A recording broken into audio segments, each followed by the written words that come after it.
nós nos reunimos para refletirmos sobre o Evangelho de Jesus, não é mesmo, pessoal? O tema que foi proposto para nós três foi o valor da prece. E, conversando rapidamente, sem que nós tenhamos ensaiado com o Rafael e o Ayrton, o pontapé inicial ficou para a questão do que é prece, que nós sabemos, bem resumidamente, de que fazer prece não é rezar, não é repetir palavras, né? Não é pelo muito dizer que a ligação criatura-criador se faça. Ela, na realidade, o poder de concentração nosso é ainda, vamos colocar de forma mais branda, não tanto assim acentuado para que essa ligação ocorra de uma maneira tão extensiva. Então, não é pelo muito dizer, e sim pelo sentimento. Nós, particularmente, até temos uma definição de prece. Se pegarmos a letra P, poderíamos utilizar como procedimento, o R como receber, o E como enviar, o C como comunicações e o E como espirituais. Definição de prece como palavra é procedimento para receber e enviar comunicações espirituais. Na realidade, uma questão que se faz é como isto acontece.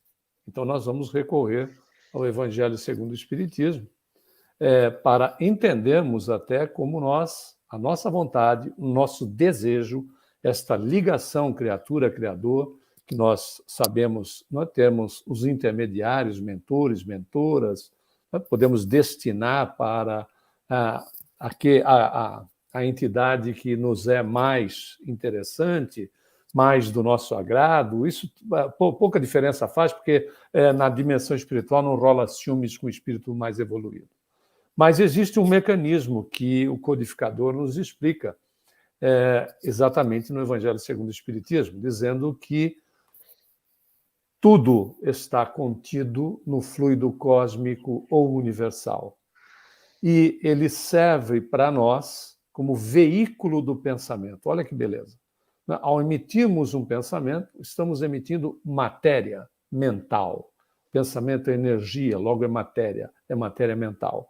E o veículo desta matéria, desta emissão, dessas ondas semelhantes a ondas eletromagnéticas, é o fluido cósmico ou universal. E, por analogia, o codificador utiliza a questão do som e do ar. Né? Como o ar é veículo do som, o fluido cósmico ou universal é veículo do nosso pensamento. E fazer com que ele atinja os nossos objetivos, o resultado, aquilo que nós estamos solicitando, depende efetivamente da nossa vontade. Não é assim, pessoal?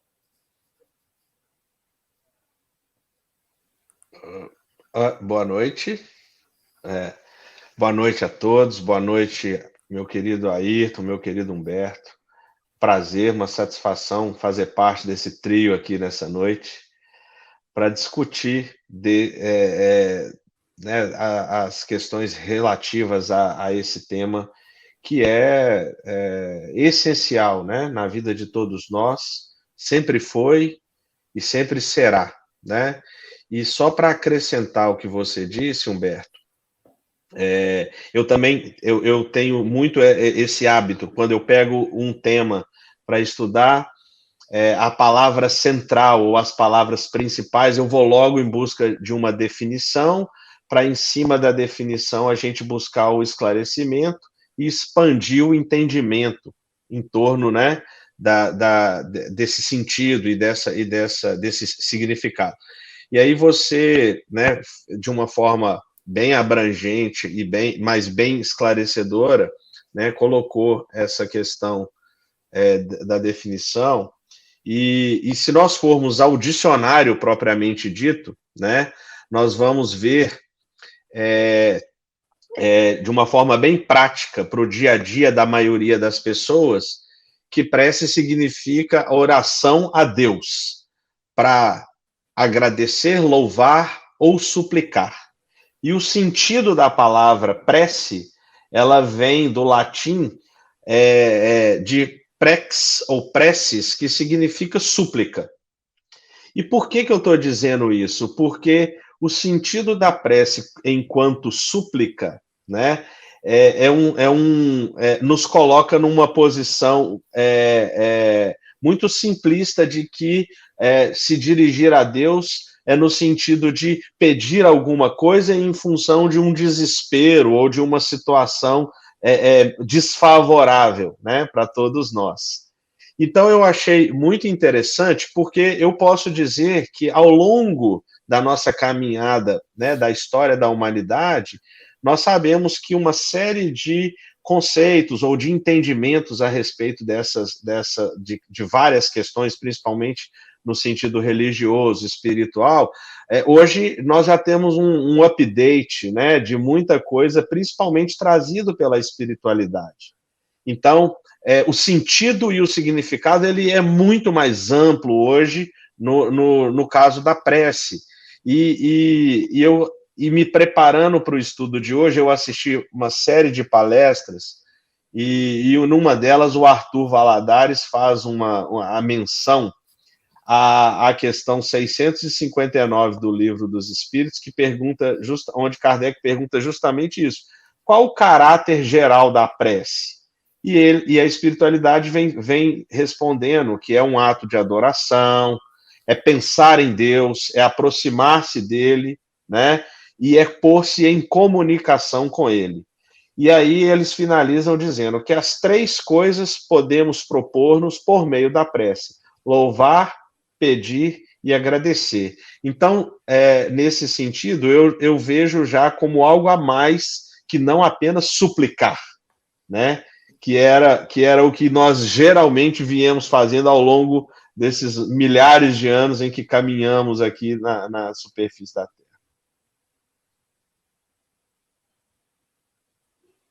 E uma súplica, né? Uma súplica, me permita isso, uma súplica que nem sempre nós, por vezes, não medimos, não sabemos fazer, né? Lembrando até mesmo da passagem da mulher de Zebedeu que vai falar com Jesus e pede para ele para que um dos seus filhos fique à direita, o outro fique à esquerda de Jesus, no reino de Jesus. E ele diz: não sabeis o que pedis, né? Por acaso podeis, né, sorver do cálice que eu vou sorver, ou ser batizado pelo meu batismo? Porque se nós formos verificar, ele até vai dizer, sim, será possível, né? Porque a resposta dos dois rapazes é podemos, quer dizer, sim, será possível, mas não vai ser nesse momento. Até porque a solicitação dela, nós vamos verificar que quem ficou à direita e à esquerda de Jesus foram dois salteadores, né, crucificados com ele. Então, veja, interessante, não é, como é o cuidado daquilo que você falou a respeito do saber pedir, né? É muito importante, saber pedir, né? Porque, por isso que ele faz a colocação: não sabeis o que pedis. E isso tem uma importância fundamental. Ayrton, desculpe aí tomar um pouco mais de tempo. Imagina. Boa noite, Humberto. Boa noite, Rafa. Boa noite a todos os companheiros aí. Pois é, essa questão da definição, né, é algo que realmente é um pontapé inicial para que a gente possa parametrizar exatamente aonde que nós vamos pisar. E há um sinônimo de prece, que é oração, né? E eu gosto mais da definição de oração até do que da definição de prece como súplica, né? Porque dá a sensação que a gente está sempre só pedindo a Deus. E oração, ela vem daquela origem de orar e de se quer de comunicar, onde tem orador, né? Onde tem oratória, e é se comunicar. Então, a prece é uma oração com Deus, né? Uma conversa com Deus, aonde não através da oralidade da boca, pode até ser através da oralidade, mas, sobretudo, com um sentimento aonde nós nos conectamos com Deus. E aí, vindo do pontapé aí da súplica com o Rafa, eu pensei a prece como um remédio, né? A prece como um pedido, uma súplica ou como um remédio. Aí eu me perguntava que tipo de remédio muitas vezes a gente pede a Deus, né?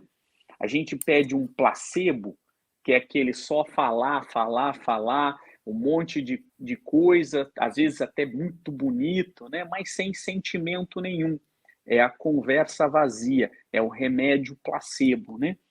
Ou a gente pede aquele remédio tipo sal de frutas, que é aquele depois que você vai naquela churrascaria, come feito um condenado e toma aquele sal de frutas para ver se alivia aquela dor, né? Então essa é a prece que a gente faz, sal de frutas, que a gente faz um monte de atitudes erradas, não ora às vezes para Deus para pedir ajuda na tomada de decisão, antes de tomar uma decisão, e essa decisão ter uma consequência ruim, e aí a gente fica pedindo para Deus o sal de frutas, né? É o remédio, a prece sal de frutas. E aí, muitas vezes, essa dor não é aliviada, e aí a gente se frustra com Deus ou com o centro. Esse centro é muito fraco, porque eu fui lá, ele não tem aquela força de tirar os problemas, né? Ou a gente também está fazendo uma prece no sentido de nos curar de maneira paliativa, né? Aquele remédio paliativo. A gente não faz uma atitude para mudar a nossa causa, aquele remédio que vai mudar a causa do nosso sofrimento, e a gente fica tomando só aquele remédio paliativo até a gente ser enganado, né? Muitas vezes. Não que isso muitas vezes não seja bom, porque muitas vezes a gente pode tomar esse remédio paliativo no sentido positivo, né? Aquela dor é necessária para o nosso aprendizado. Às vezes nós até combinamos no nosso processo reencarnatório que aquela dor existiria e que ela era importante para a gente, mas a gente faz aquela prece paliativa no sentido, alivia um pouco, pelo menos por enquanto, né? E aí eu pergunto que tipo de remédio a gente tem tomado, né? Aquele remédio preventivo ou aquele remédio só para a gente aliviar as dores que nós mesmos causamos, né? Acho que é uma reflexão que vale a pena. Eu acho que às vezes nós até tomamos o remédio correto, né? Mas é assim. Claro que isso não pode ser genérico, o que nós estamos colocando aqui, nós três, né, para aqueles que nos acompanham nesse instante. Nós, às vezes, até recebemos um remédio adequado, que nos cura para que a gente volte a fazer igual de novo. Né? Às vezes não é incomum nós encontrarmos o benefício da oração, da prece, né? Nós encontramos, de fato, recebemos o benefício e voltamos para a condição de fazermos da mesma maneira, agirmos da mesma forma. Quer dizer, perdemos a saúde e depois investimos na sua recuperação, né? Às vezes até atribuindo a perda dela à divindade, sem falar de reencarnação, né, Ailton? Rafael? Só nessa quando aqui, às vezes é a atitude na existência atual, fazemos de tudo para recuperá-la, para, por vezes, voltar a tomar as mesmas atitudes, fazendo com que a situação da enfermidade acabe sendo o remédio dado em resposta àquilo que nós estamos, por vezes, né, pedindo, só que de forma contrária, distorcida. É verdade. Aproveitando a colocação do Ayrton, que levantou essa questão, né, de o que pedimos e o que obtemos e as consequências, né, das nossas súplicas, né, desse remédio. Eu vou trazer uma questão aqui que sempre que eu discuto algo relacionado à prece, né, eu costumo levantar, né? Inclusive, no último domingo, eu estava apresentando a aula, uma das aulas sobre Deus e leis de Deus, aí no KSSF, lá no KSSF, e é interessante porque uma irmã que estava presente também trouxe uma questão referente à prece, né? E aí eu fiz esse comentário, né? Essa pergunta me foi feita há mais ou menos uns 18 ou 19 anos atrás, né? Pouco depois que eu me tornei espírita, né? Nem todo mundo sabe, mas eu não sou nascido em berço espírita, eu sou de família católica, e aos 20 anos me tornei espírita. Então, antes disso, eu ia à igreja, eu rezava o Pai Nosso, eu fiz catecismo, e por aí vai, né? Essa era a minha condição quando o assunto era prece e oração, né? Era mais reza do que prece e oração. E aí, depois de um certo tempo que eu me tornei espírita, certa vez um senhor, né, da casa espírita que eu frequentava, que é uma pessoa maravilhosa, né, e foi muito importante para mim, ele fez a seguinte pergunta. A gente estava reunido, né, a gente estava fazendo um estudo, e ele falou: vocês sabem orar? Quem aqui sabe orar? Né? E aí ninguém levantou a mão. Ou porque ficou com vergonha de responder errado, né? Não pode falar que sim nem que não, ou porque realmente não sabia. E eu não, e eu me pronunciei da seguinte forma: pensando bem, eu acho que eu não sei orar. Eu não sei orar, né? Justamente pelo que o Humberto falou logo no início, né? Eu estava acostumado a repetir uma série de palavras e proferir palavras em quantidades que eu achava que quanto mais, melhor, né? Mais falava, mais era atendido, né? E que, então, me trouxe essa reflexão e essa avaliação dessa comunhão realmente sincera e direta, né, com Deus, que é onde nós realmente conseguimos nos comunicar e nos ligar a Ele para não somente esperar quando fazemos um pedido, mas principalmente buscarmos o esclarecimento, né, sobre como ele nos ouve e como ele nos atende, né? Porque muitas vezes o que a resposta dele não é o que nós esperamos. E muitas vezes nós nos rebelamos e nos indignamos porque achamos que não estamos sendo ouvidos, né? Mas está sendo atendido, né? Na realidade, Deus atende sempre. Da mesma maneira que nós poderíamos usar um exemplo bastante simples para a relação nossa para com a divindade. Se um filho nosso, uma filha nossa, né, pedisse uma faca para brincar com os amiguinhos, o bom senso é óbvio, né? Não vai atendê-la pela condição de que ela vai provavelmente se ferir, às vezes até mortalmente, ou fazer isso com algum coleguinha dela ou dele. Bom, se isso é uma condição simples para a nossa existência, a solicitação feita à divindade será atendida, mesmo que seja na negativa, né? É óbvio, né? Então, o não atender também é atender, porque às vezes, né, lembrando a citação de Jesus registrada em Mateus 20:20, ele reforça a condição de que às vezes ele não sabe o que está pedindo, mas vai ser atendido, né? Vai receber o não para ser devidamente atendido. Um dia nós vamos... Mas essa relação de ligação, você fez uma colocação aí muito interessante, tanto o Ailton quanto você, Rafael, essa condição quando você falou da repetição, né? É interessante notar que a relação da repetição ela tem também um viés de um mantra. Por muito repetir, você acaba criando. É óbvio que não há necessidade, mas você, veja, é diferente, não é? Os nossos irmãos católicos, e você esteve na fileira católica, por vezes, eu também venho de família católica, tenho o mesmo histórico semelhante ao seu,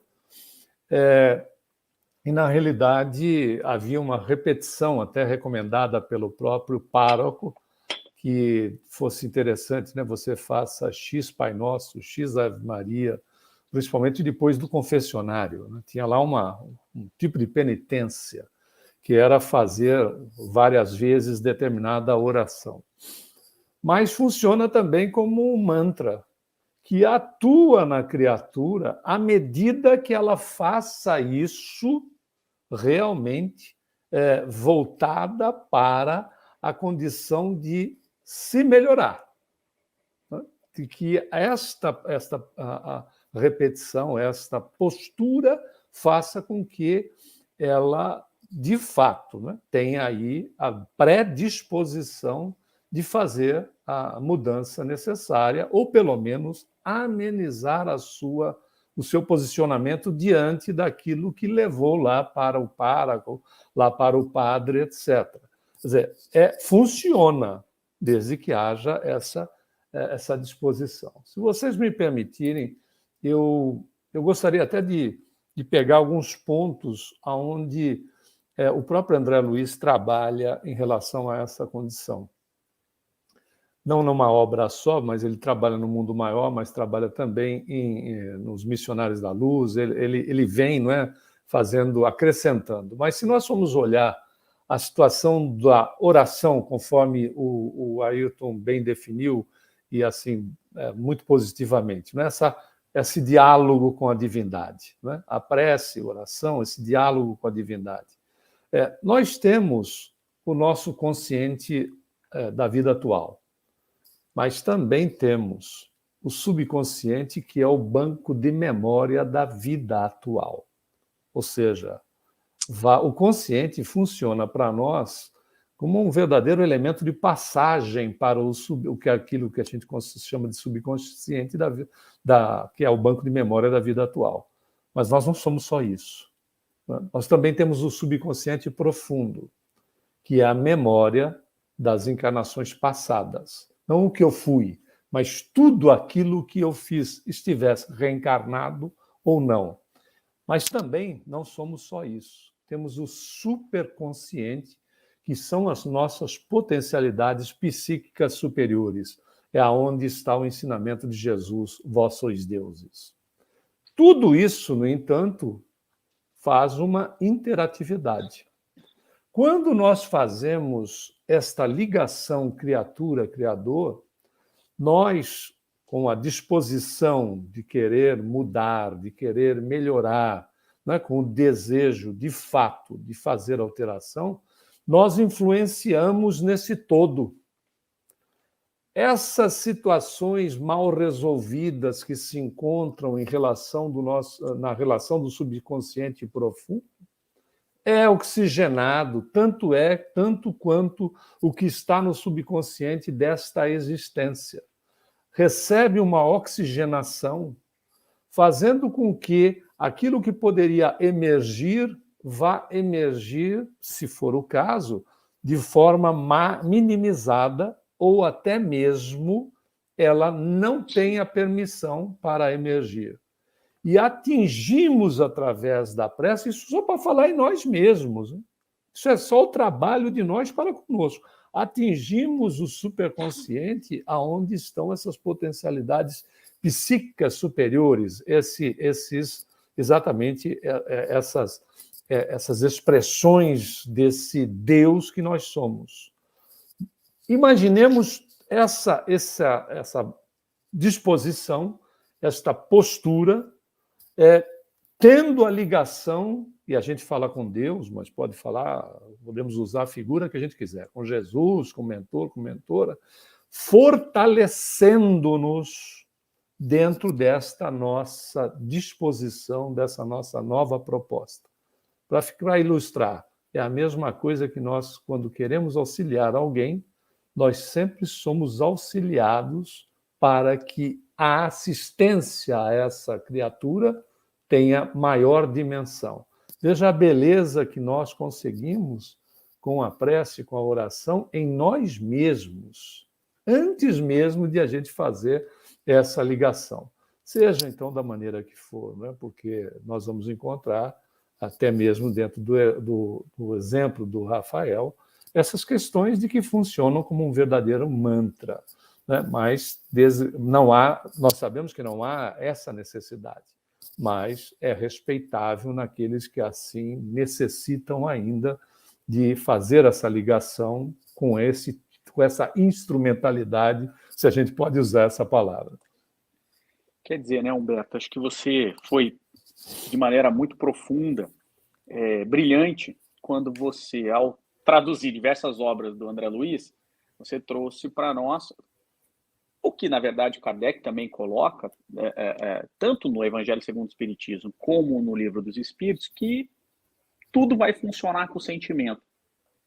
Quer dizer, não importa se é uma prece decorada, pode funcionar? Pode.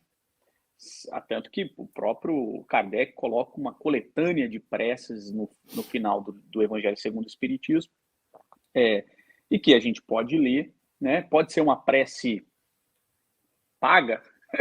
Se aquelas pessoas estiver fazendo com sentimento, essa prece paga, talvez para você não tenha efeito nenhum, mas ela pode intervir nessa comunicação e acabar ajudando. Pode ser uma prece simples ou complexa, porque tudo vai envolver o que de fato você vai movimentar no seu sentimento interior, e a comunicação, que tipo de comunicação que você vai linkar com que tipo de espiritualidade. A gente pode daí estabelecer uma conexão de escada, né, fazendo analogia à internet, né, uma conexão de banda larga ou uma conexão de fibra ótica. Aí vai depender um pouco da nossa intensidade, o que nós vamos fazer, mas de uma maneira ou de outra, movimentando o sentimento, sempre vai acontecer uma perturbação, que pode ser positiva, no caso da prece, né, naquele status quo,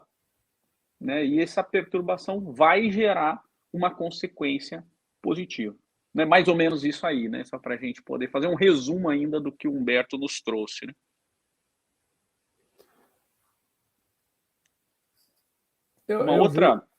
Desculpe, diga. Pode. Eu vejo sempre o que, aliás, a espiritualidade leva em conta é a intenção. Né? E se nós formos analisar, a prece ela é um elemento de caritativo. Às vezes nós dizemos assim, mas eu não tenho possibilidades, porque fazemos, por vezes, links de possibilidade de assistência, de auxílio, com algo que tenha que ser materializado, seja de que maneira for. Materializado no sentido não pura e simplesmente de questão voltada para aspectos financeiros, etc. Absolutamente. Por exemplo, materializado no passe que eu vou aplicar. Né? Eu não tenho, às vezes, tempo, não tenho... Às vezes, ouvimos colocações do tipo não me sinto preparado, preparada.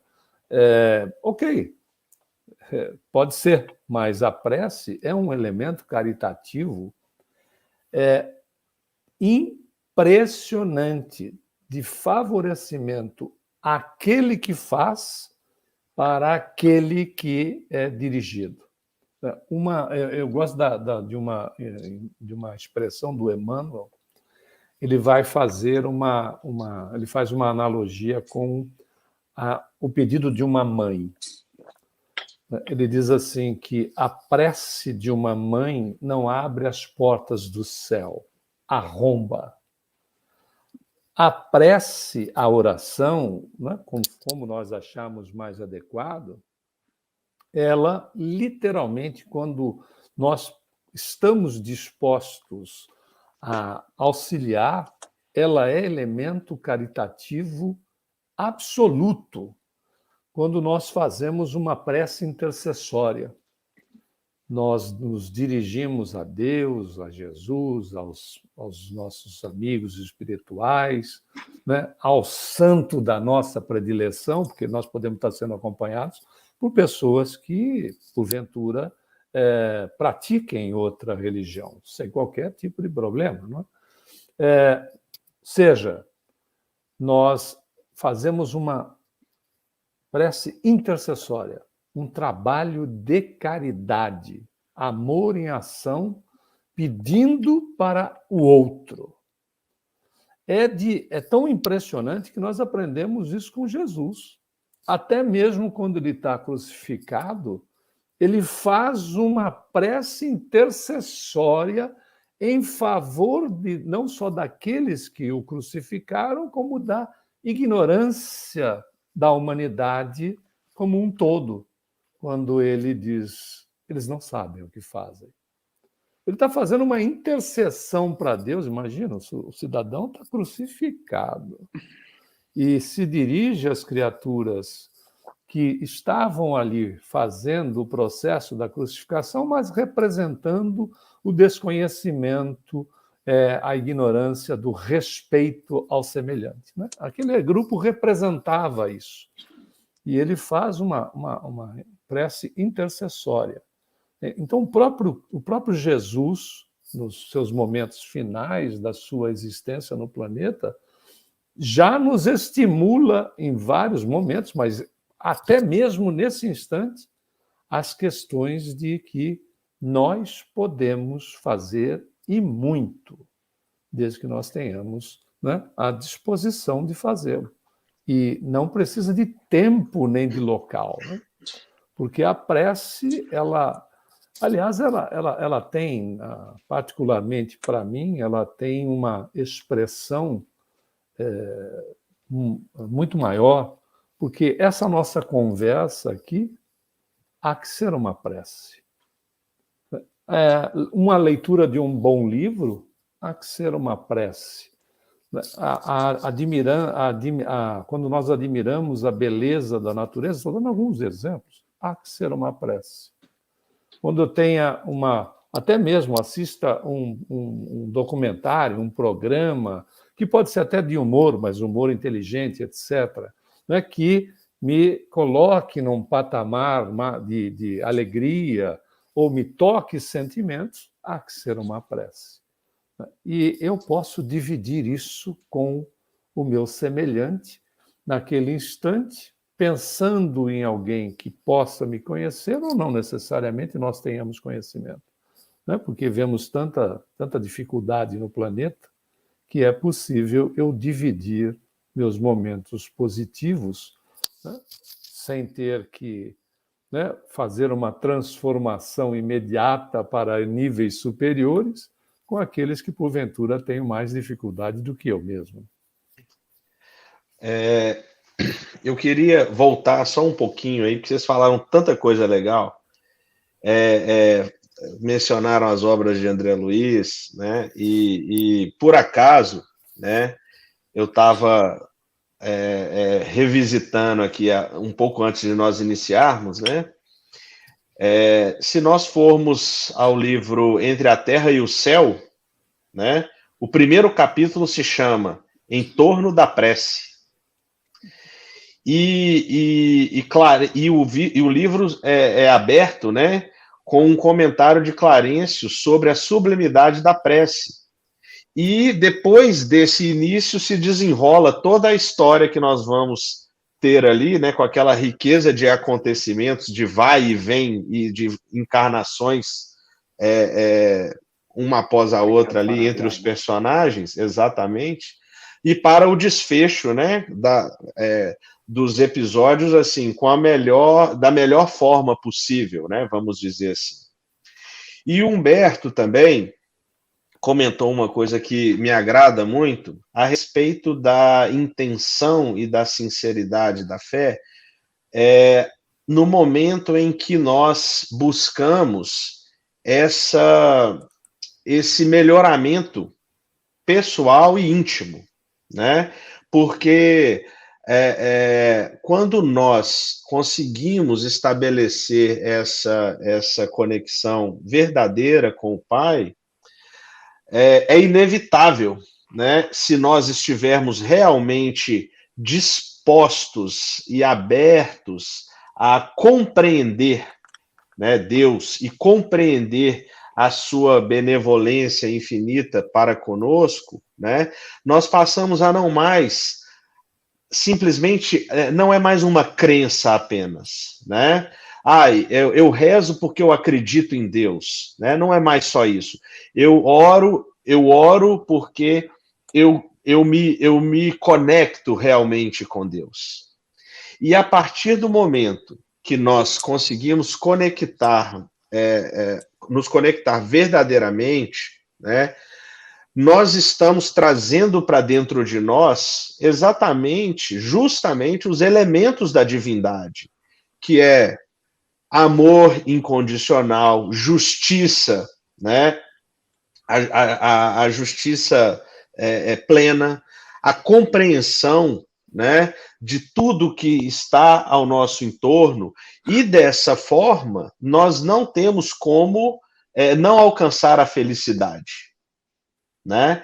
Porque todos esses atributos da divindade, eles, se realmente forem alcançados por nós durante uma oração, eles vão trazer um bem-estar e vão proporcionar essa felicidade para nós, que nós podemos aplicar nas nossas vidas e estender aos próximos, né? Haja visto, só para exemplificar, né?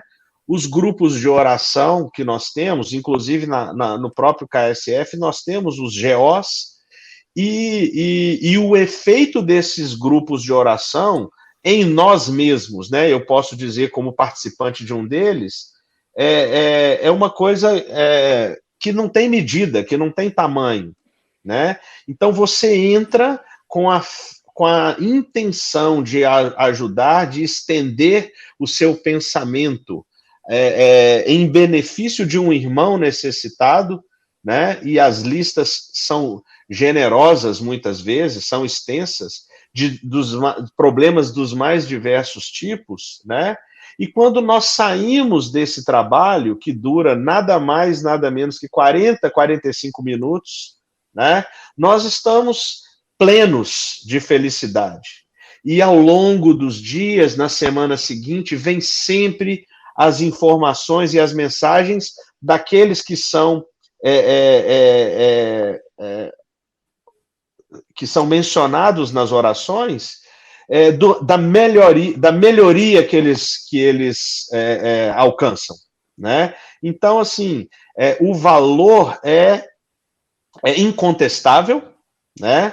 É inegável, né? E basta que nós nos coloquemos à disposição.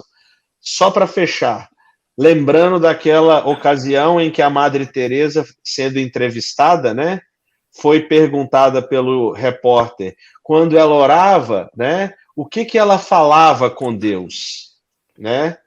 E ela disse: eu não falo nada, eu apenas escuto, né? E aí, aguçando a curiosidade do jornalista, né? Ele não satisfeito pergunta: e o que Deus fala para você, então, já que você só escuta? Ela disse: nada, ele só escuta, né? Então, ou seja, como você falou, Humberto, as formas de oração, elas estão nos mínimos aspectos, basta que nós possamos responder. E só para fazer um comentário aqui, que o Ronaldo nos trouxe aqui no Facebook, tá? Ele fala uma coisa interessante a respeito da sutileza desse atendimento de Deus nas nossas orações. É tão sutil, às vezes, que nós não conseguimos perceber e conseguimos nos revoltar, achando que não estamos sendo atendidos, né? Então, obrigado, Ronaldo, aí, pelo seu comentário, viu? Aliás, o atendimento das preces é uma promessa de Jesus, né? Se a gente for pegar naquela passagem em que ele fala que nós não devemos orar como os hipócritas, que o fazem em praça pública, para serem vistos, porque eles já terão seu galhardão, mas devemos recolher-nos ao quarto íntimo, né, ao interior, e orar com sentimento. O que ele está dizendo é orar intimamente, com sentimento. E aí ele diz, o Pai que tudo vê em segredo o atenderá. Então ele promete isso, né? Desde que você faça na forma correta. O Kardec, na mesma toada, diz isso. As preces serão atendidas. Não necessariamente do jeito que a gente quer. Né? E aí me chama muito a atenção, e é isso que... porque o Espiritismo, ele nos traz, inclusive, ele é tão genial, que ele nos traz, inclusive, situações incômodas para a gente pensar. E eu estudando sobre o assunto, lá no capítulo 102 de Cartas de uma Morta, um livro que nós estudamos na quarta-feira, né? Esse livro são várias mensagens da Maria João de Deus, mãe de Chico Xavier, né? Nessa última encarnação, antes dela escrever essas cartas, ela foi mãe do Chico. E ela coloca que ela estava trabalhando nesse capítulo 102 num local em que ela e outras pessoas ali selecionavam as preces que eram enviadas, né? Então as preces. E aí, o que me chama muita atenção, ela fala, inclusive as preces que pediam coisas não muito boas, né? Porque tem pessoas que pedem coisas ruins. Olha, quero me vingar, Deus então pune aquela pessoa que me fez o mal. Quer dizer, inclusive essa prece era recebida. E eu fiquei imaginando esse assunto, porque às vezes a gente até de uma maneira muito rápida faz um julgamento das pessoas que pedem o mal, mas eu fiquei pensando numa menina, uma criança que tenha sofrido um abuso, por exemplo, ou uma violência. O que será que ela vai pedir para o seu agressor? Em prece, para Deus, né? Não só o consolo para ela, mas eventualmente ela vai pedir algo ruim. Seria talvez até normal ela fazer dessa maneira. Isso não significa que a prece dela será atendida da maneira como ela está pedindo, mas a espiritualidade pode intervir acolhendo aquela menina e às vezes tirando aquele agressor da vida dela, não necessariamente naquele momento, influenciando aquele agressor para que não faça mais aquela atitude, ou até mesmo que ele seja capturado, preso e tal. Enfim, uma série de coisas que a prece vai ser... Porque senão a gente pode pensar que, mas aquela prece feita com sentimento para o mal, ela nunca vai chegar na esfera superior. Pode chegar. Não que ela será atendida, mas será avaliada, né? Isso me chamou muita atenção naquele capítulo, entre outras coisas muito fantásticas que a Maria João de Deus traz para a gente a respeito daquela seleção da prece, né? Então é algo para a gente se pensar como a espiritualidade atua para nos favorecer sempre, porque se é uma comunicação com Deus é sempre para nos favorecer, mas não necessariamente do jeito que a gente quer. Esse é o ponto. Até porque quando se faz a prece, né, e aí ensinamentos de Emmanuel, através da psicografia do Chico, nós achamos que as circunstâncias e as pessoas ao nosso redor se modificaram, quando na realidade fomos nós que nos modificamos.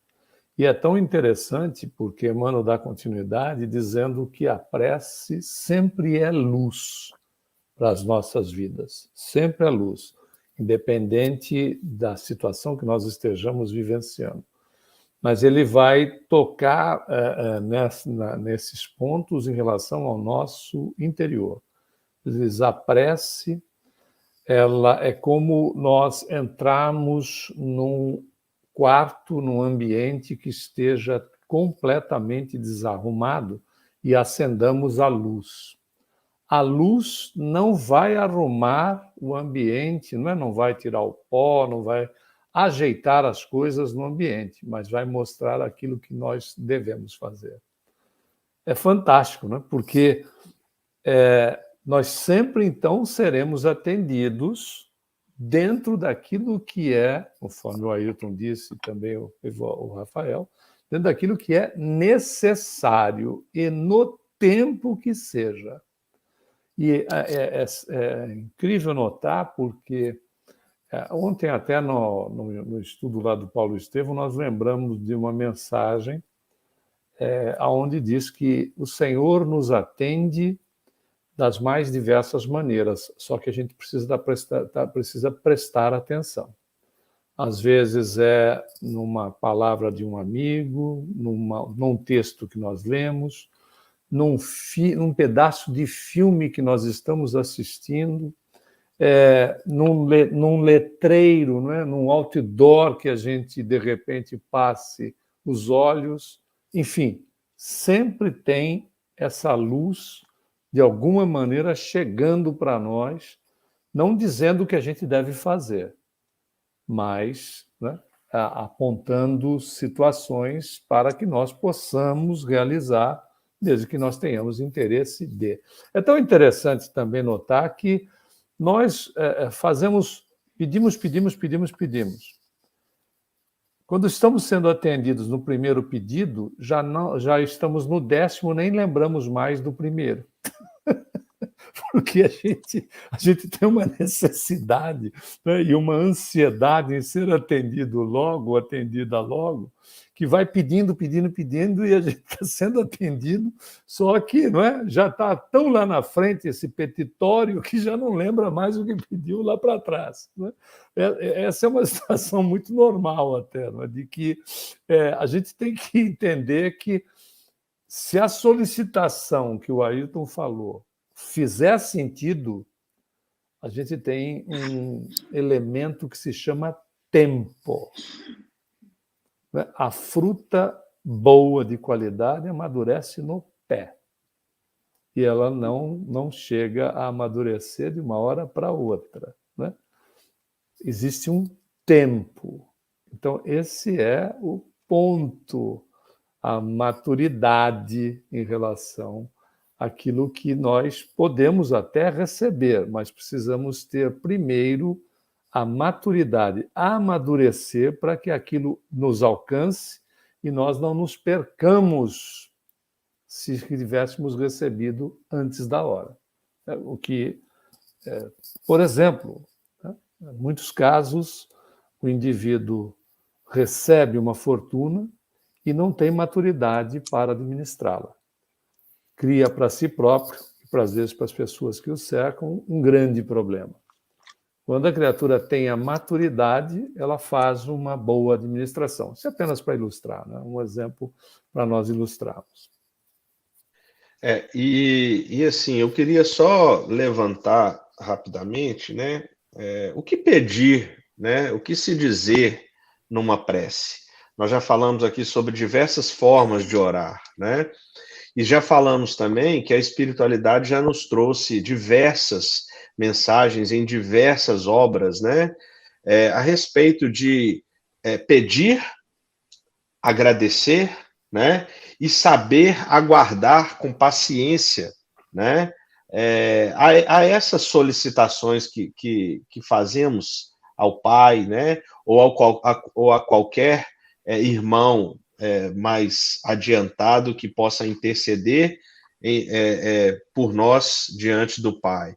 Então, assim, além dessa paciência, eu queria lembrar que o ato de orar, né, ele denota também humildade, né? Porque quando nós nos colocamos diante de Deus, né, e sabemos realmente agradecer e pedir, enxergando e entendendo tudo aquilo que Ele nos oferece, as oportunidades que Ele nos oferece, nós nos colocamos humildemente como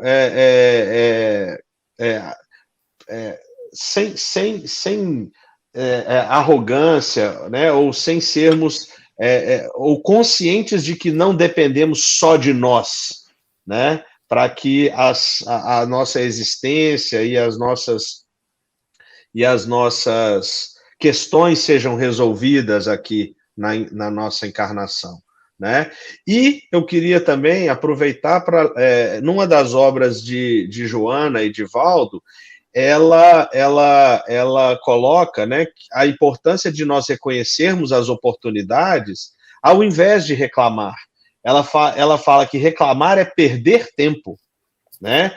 Porque ao invés de nós vibrarmos alguma coisa positiva, ou por nós, ou por um outro irmão, né, nós não estamos sabendo entender qual é a resposta de Deus para as nossas solicitações. Achei interessante essa observação que você fez, todas elas, mas uma que me chamou mais a atenção foi a questão da humildade perante a divindade.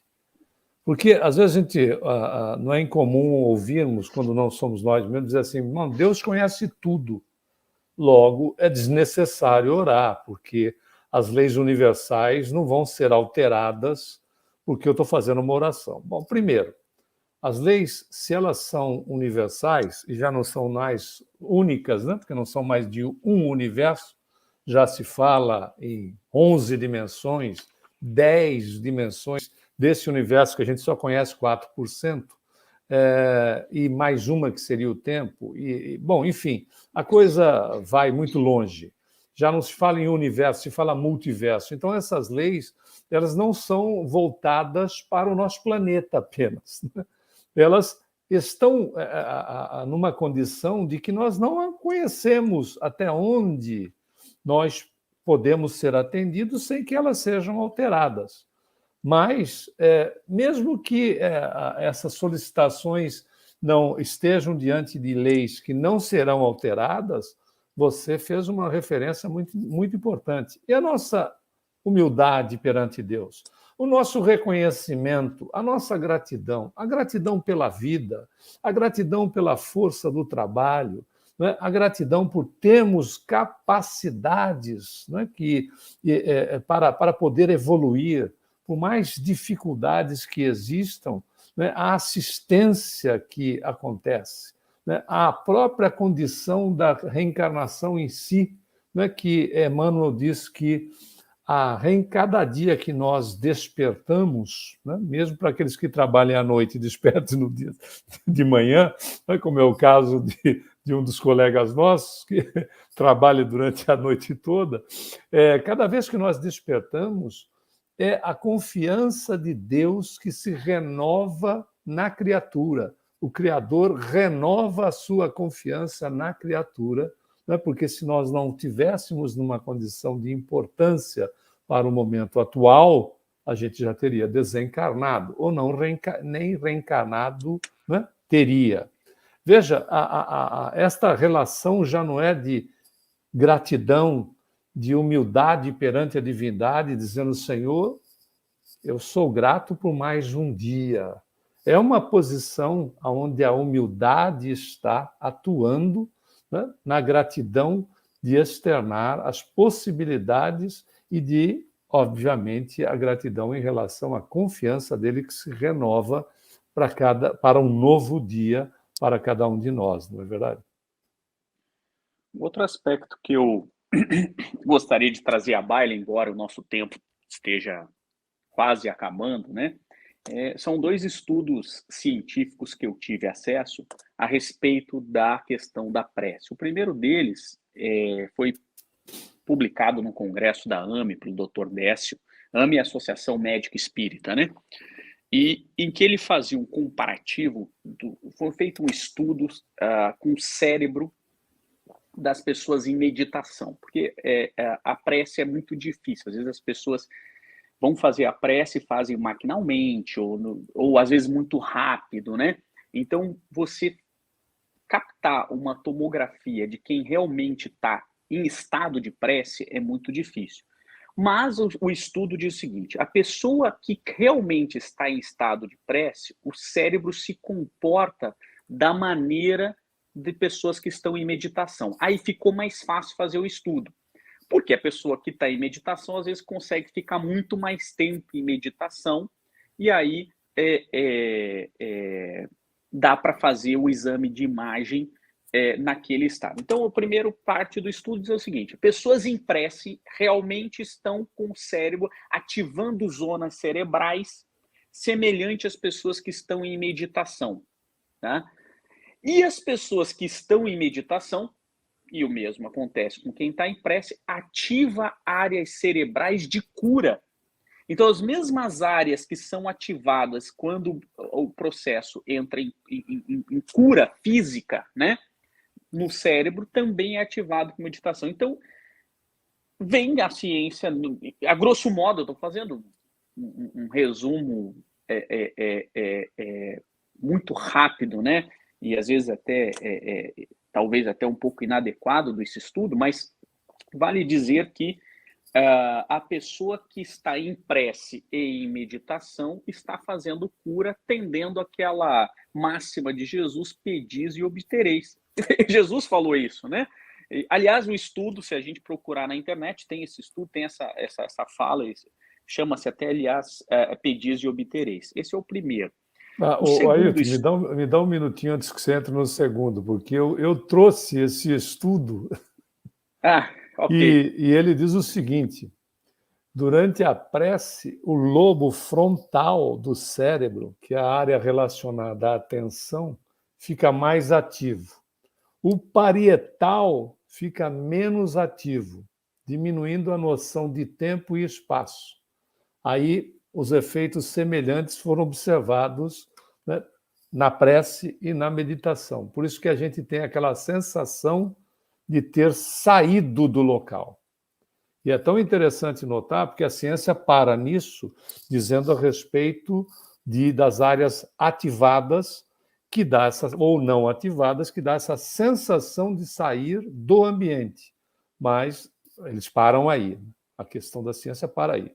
Mas quando a gente vai olhar a questão do espírito, na realidade você entrou na outra dimensão. Exato. O que está acontecendo é que você está em outra dimensão. Ou seja, somos seres interexistentes. Nessa hora você está em outra dimensão.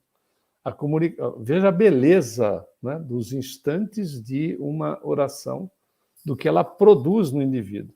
Né? A ciência diz, porque acontece oxigenação aqui, ali, para lá, no cérebro, mas na verdade você está em outra dimensão. Desculpe eu ter te interrompido. Não, imagina. O segundo estudo foi muito interessante, porque eu atuo na área médica há muitos anos, né? E certa feita eu, sentado com um oncologista do sistema Unimed, que é meu amigo pessoal, a gente discutindo um caso específico, eu perguntei para ele, falei: doutor TB, eu tenho uma dúvida existencial, né? Existe algum estudo científico? E para mim é o seguinte, né? Dentro da minha razão, se você toma o quimioterápico, ele vai funcionar, né? Isso na minha visão de leigo, né? Então, duas pessoas, uma que crê e a outra que não crê, uma que acredita em Deus e a outra que não acredita em Deus, uma que ora e a outra que não ora, ela vai tomar o quimioterápico e o quimioterápico tem que funcionar, né? Existe alguma coisa relacionada a isso? Ele me enviou um estudo que é uma coisa fantástica, eu vou fazer um resumo dele. As pessoas que têm uma espiritualidade, independente de fé, religião e tal, uma espiritualidade, um contato com o divino e tal, eles têm uma resposta melhor aos quimioterápicos. Esse é o primeiro ponto. O segundo ponto eles têm, porque muitas doenças CA, né, muitos cânceres, eles têm um histórico de doença e depois um histórico de intervalo sem doença e depois ele recidiva, ele volta, né? Estatisticamente vai acontecer e acontece, a estatística ela é básica. Mas a qualidade de vida de pessoas que têm espiritualidade entre a doença é muito melhor com as pessoas que têm a espiritualidade e as pessoas que não têm espiritualidade. E o índice de sobrevida das pessoas durante a doença, ainda que o resultado seja a morte, né, ou desencarne, no tratamento, a qualidade de vida mensurada de quem tem espiritualidade é melhor do que quem não tem. Ou seja, em qualquer aspecto, a espiritualidade traz para o paciente, no caso do estudo era para quem tinha uma doença câncer, né? E eram vários tipos de câncer estudados, ou seja, resposta melhor medicamentosa, intervalo entre doenças mais saudável e qualidade de vida, ainda que o resultado morte seja... ou seja, não existe razão para não ter espiritualidade nesse aspecto desse estudo. Tanto é que o Brasil, nesse particular, ele é exemplo para vários países do mundo. Hoje, o Sistema Único de Saúde, você toma passe, se você quiser. Né? Está inserido não só a homeopatia, como o passe, né? A fluidoterapia. Mas no Conselho Regional de Medicina incluiu a questão de se discutir, faz parte, então, já dos manuais, né? Faz parte, isso já faz, acho que uns 2 anos, se eu não me engano, em relação à implementação do protocolo, de você falar com o paciente sobre espiritualidade. O Brasil tem vários exemplos positivos para o mundo. Veja, você tratar com o paciente sobre espiritualidade. A situação de fé do indivíduo voltar com aspectos, você citou a questão do estudo que você teve acesso sobre câncer, o Décio Iandoli, né, o Dr. Décio Iandoli, citam um dos casos onde o indivíduo, através não só de recorrer à prece, mas à fé que tinha, ele conversava, que é o que a gente pode fazer, não é? Porque André Luiz diz que cada célula nossa é um animálculo inteligente, um pequeno animal inteligente, ele conversava com as células dele em relação, inclusive, ao problema da situação do câncer que ele tinha no intestino, que deveria levá-lo a óbito em 6 meses, e ele já estava há 14 anos com o problema estacionado, vivendo com o problema que existia estacionado. Veja, é simplesmente fantástico, né? Mais um aspecto que confirma isso que você estava nos trazendo.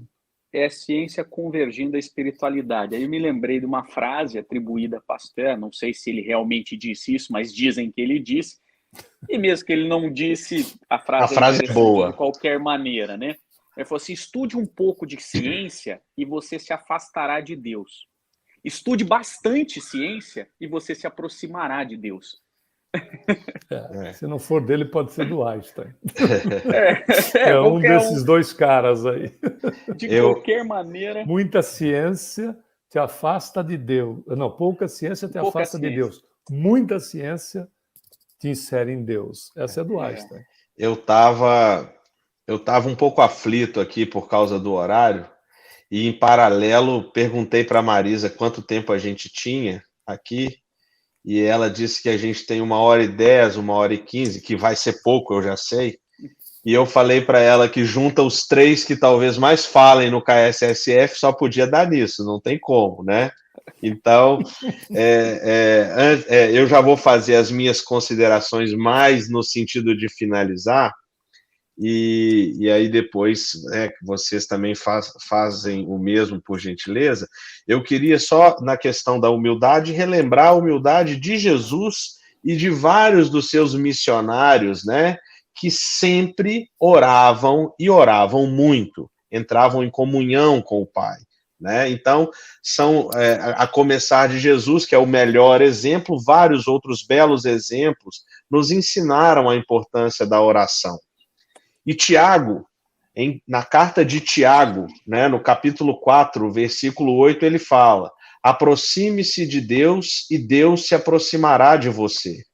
Então, não é novidade, sempre esteve ali presente, né? E essa busca, essa comunhão com Deus, ela realmente faz diferença. E eu separei aqui, que eu vou pedir licença para vocês para fazer essa leitura, uma mensagem de 1967 na revista Brasil Espírita, Eu vou ler um trechinho só, né? E a mensagem diz o seguinte: ora e pede. Em seguida, presta atenção. Algo virá por alguém ou por intermédio de alguma coisa, doando-te, na essência, as informações ou os avisos que solicites. Em muitas circunstâncias, a advertência ou o conselho, a frase orientadora ou a palavra de bênção te alcançarão a alma, no verbo de um amigo, na página de um livro, numa nota singela de imprensa e até mesmo num simples cartaz que te cruze o caminho. Mais que isso, as respostas do Senhor às tuas necessidades e petições muitas vezes te buscam através dos próprios sentimentos, a te subirem do coração ao cérebro, ou dos próprios raciocínios a te descerem do cérebro ao coração.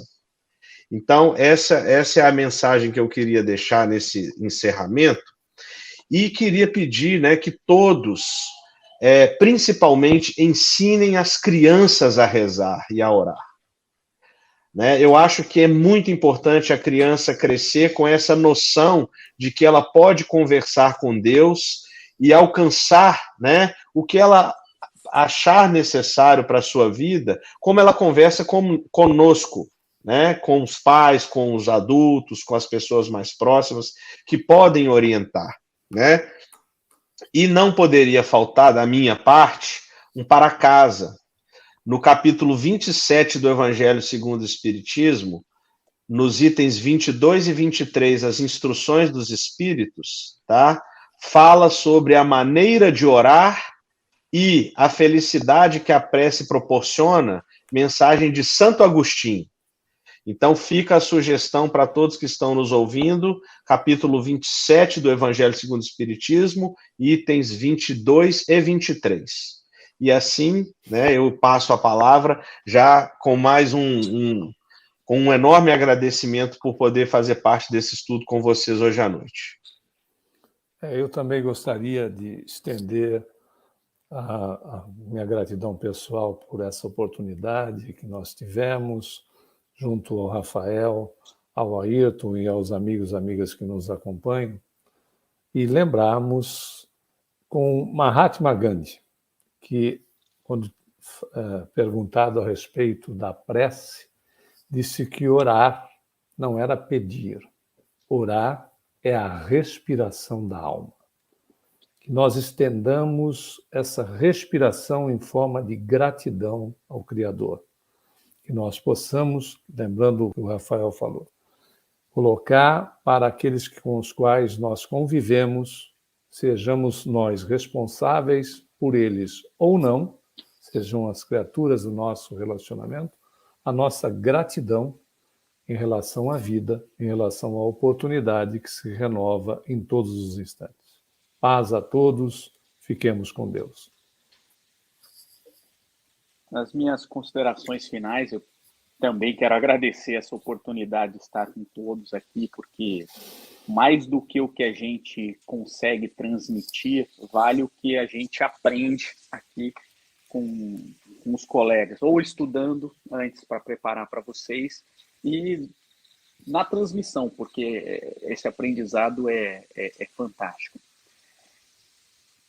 E o que eu queria lembrar a respeito da prece, deixar como mensagem, né, é que se nós estamos numa religião ou numa religiosidade com um grande objetivo de religar, eu gosto dessa definição, de religar com Deus, não existe conexão melhor do que a prece. Talvez a única conexão que nós temos no estágio em que nós nos encontramos é com a prece. Na prece para pedir ajuda no momento de que precisamos, na prece para agradecer as graças que nós obtivemos, ou mesmo naquela prece simplesmente para reconhecer a maravilha, como o Humberto colocou, do planeta, do pôr do sol, das dádivas para nós concedidas, que é a própria existência. Ou seja, não existe um motivo que não nos leve à prece. E eu desejo a vocês e a todos nós que nos comuniquemos mais com Deus, porque isso que realmente vai fazer a diferença na nossa vida.